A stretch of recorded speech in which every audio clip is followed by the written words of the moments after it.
আমার প্রতিপক্ষ বা প্রতিদ্বন্দ্বী তাদের লোকজন গিয়ে ওই স্টেজ ভেঙে দিয়েছে।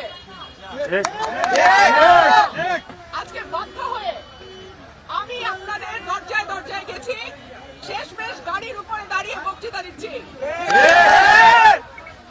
আপনারা আগামী 12 তারিখ এই অন্যায়ের সমুচিত জবাব দেবেন।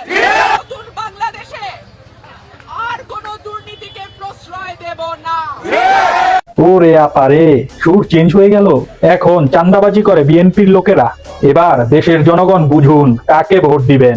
বিএনপির নিজস্ব লোকের মুখ থেকেই শুনুন। যদি এত কিছু জানার পরেও আপনারা বিএনপিকে ভোট দেন, তাহলে আপনারা মানুষ না, আপনারা জানোয়ার। শত্রু যখন শত্রু হয় অনেক কিছুই লুকানো যায়, কিন্তু বন্ধু যখন শত্রু হয় তখন সব কিছু প্রকাশ পায়। কোনো কিছুই আর গোপন রাখা যায় না। একমত হলে লাইক, কমেন্টস এবং শেয়ার করে সকলের মাঝে ভিডিওটি ছড়িয়ে দিবেন। ধন্যবাদ।